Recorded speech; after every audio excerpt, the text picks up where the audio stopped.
Warahmatullahi wabarakatuh. Saya M. Rifal dari jurusan Ekonomi Syariah. Saya akan menjelaskan tentang akuntansi salam. Pengertian akuntansi salam adalah kata salam berasal dari kata as-salam yang artinya pendahuluan karena pemesan barang menyerahkan uangnya di muka. Para ahli fikih menamainya al-mahawi'i atau barang-barang mendesak karena ia sejenis jual beli yang dilakukan mendesak walaupun barang yang diperjualbelikan tidak ada di tempat atau mendesak. Salam dapat didefinisikan sebagai transaksi atau akad jual beli di mana barang yang diperjualbelikan belum ada ketika transaksi dilakukan dan pembeli melakukan pembayaran di muka sedangkan penyerahan barang dilakukan di kemudian hari. PSAK 103 mendefinisikan salam sebagai akad jual beli barang pesanan atau muslam fih dengan pengiriman di kemudian hari oleh penjual atau muslam ilaihi dan pelunasannya dilakukan oleh pembeli al-muslam pada saat akad disepakati sesuai dengan syarat-syarat tertentu. Sekilas transaksi salam mirip dengan transaksi ijon. Contoh transaksi ijon, misalnya pembeli padi di sawah yang belum siap panen, ada gharar, ketidakpastian, baik dalam jumlah maupun kualitas, pada transaksi ijon, sehingga syarat saling rela dapat tidak terpenuhi atau dapat merugikan salah satu pihak, dan oleh karena itu transaksi ini dilarang oleh syariah. Salam tidak sama dengan transaksi ijon dan karena itu diperbolehkan oleh syariah karena tidak ada yang ghar. Walaupun barang baru diserahkan di kemudian hari, harga spesifik, karakteristik, kualitas, kuantitas, dan waktu penyerahannya sudah ditentukan dan disepakati ketika akad terjadi. Contoh transaksi salam.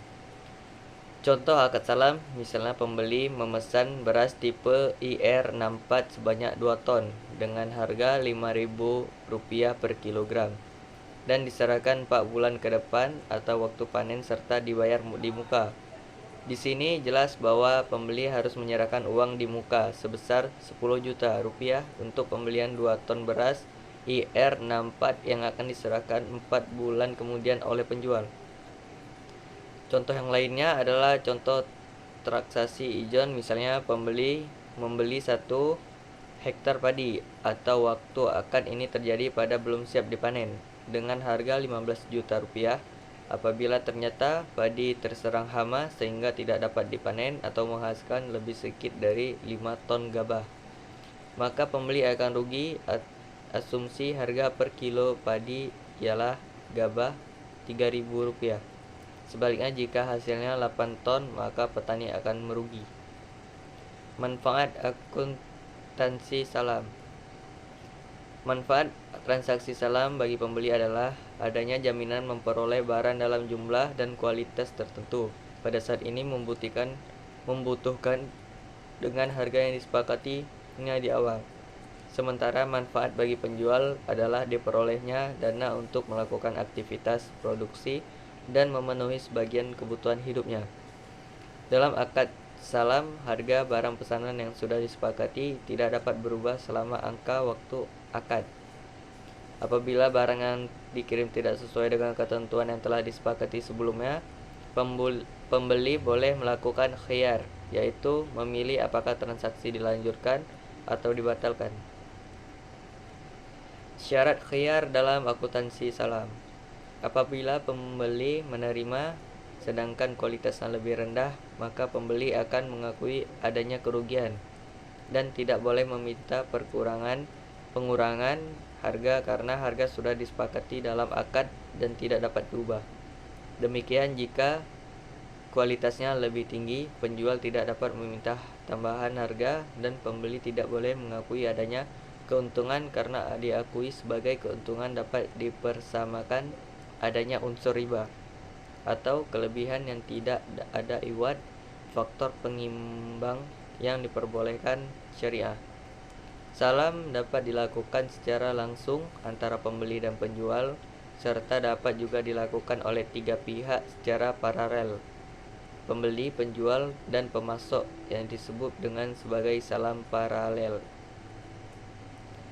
Rukun dan syarat salam. Yang pertama, rukun salam terbagi dari 5, yaitu muslam atau pembeli atau pemesan, muslam ilaih penjual atau penerima pesanan, muslam fih barang yang dipesan, ra'as al-mal harga pesanan atau modal yang dibayarkan, sidqat ijab kabul ucapan serah terima. Yang kedua, syarat salam. Yang pertama, syarat akidain atau yang dimaksud muslam atau pembeli atau pemesan, dan syarat muslim ilaih penjual atau penerima pesanan. Yang pertama, harus cakap hukum, berakal dan dapat membedakan. Yang kedua, sukarela, tidak dalam keadaan dipaksa, terpaksa atau di bawah tekanan. Yang kedua, syarat ra'as mal, dana yang dibayarkan atau modal. Jenis dan jumlah modal harus diketahui. Berbentuk tunai, para ulama berbeda pendapat soal pembayaran berbentuk aset perdagangan. Beberapa ulama menanggapkannya boleh.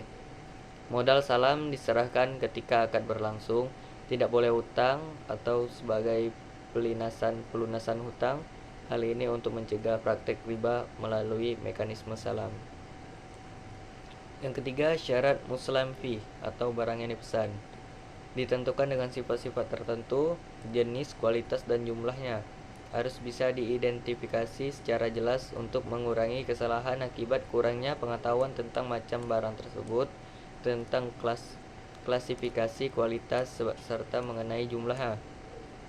Penyerahan barang dilakukan di kemudian hari. Tempat penyerahan barang harus disepakati oleh pihak-pihak berakad. Para ulama ini melarang penggantian barang yang dipesan muslam fih dengan barang lainnya. Penggantian ini tidak diperkenankan karena meskipun belum diserahkan, barang tersebut tidak lagi milik muslam lain atau penjual, tetapi sudah pemilik pemesan.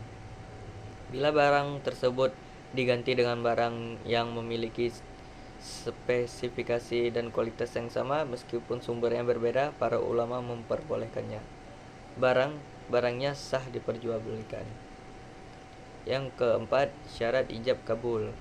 Harus jelas disebutkan secara spesifik dengan siapa berakad. Antara ijab dan kabul harus selaras baik dan spesifikasi barang maupun harga yang disepakatin.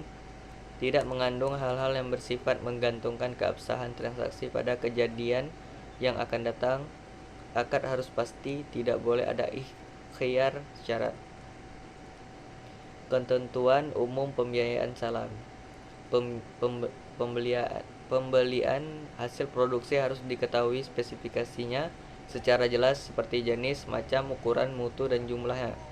Misalnya, jual beli 100 kg mangga harum manis kualitas A dengan harga 5.000 per kilo. Akan diserahkan pada panen 2 bulan mendatang. Apabila hasil produksi yang diterima cacat atau tidak sesuai dengan akad, maka nasabah atau produsen harus bertanggung jawab dengan cara antara lain mengembalikan dana yang telah diterimanya atau mengganti barang yang sesuai pesanan. Bank tidak menjadikan barang yang dibeli atau dipesannya sebagai persediaan atau inventory, maka dimungkinkan bagi bank untuk melakukan akad salam kepada pihak ketiga atau pembeli kedua seperti bulog, pedagang pasar induk atau rekanan. Mekanisme ini disebut paralel salam. Perlakuan salam. Yang pertama, pengakuan dan pengukuran. Transaksi salam dilakukan karena pembeli berniat memberikan modal kerja terlebih dahulu untuk memungkinkan penjual atau produsen memproduksi barang yang diinginkan melalui pesanan lebih dahulu. Barang yang dipesan memiliki spesifikasi khusus dan pembeli membutuhkan kepastian dari pihak penjual. Transaksi salam berakhir pada saat penjual menyerahkan barang kepada pembeli. Kedua, penyajian. Pada akhir periode pelaporan uang, persediaan yang diperoleh melalui transaksi salam diukur sebesar nilai terendah biaya peroleh atau nilai bersih yang dapat direlasi. Apabila nilai bersih yang dapat direalisasi lebih rendah dari biaya perolehan, maka selisihnya diakui sebagai kerugian. Yang ketiga, pengungkapan. Dalam catatan atas laporan keuangan, pembeli dan penjual dalam transaksi salam mengungkapkan hal-hal berikut: besarnya modal usaha saham, baik yang dibiayai sendiri maupun yang dibiayai secara bersama-sama dengan pihak lain, jenis dan kuantitas barang pesanan, dan pengungkapan lain sesuai dengan PSAK nomor 101 tentang penyajian laporan keuangan syariah. Dengan penjelasan di atas, lebih dan kurang saya mohon maaf. Assalamualaikum warahmatullahi wabarakatuh.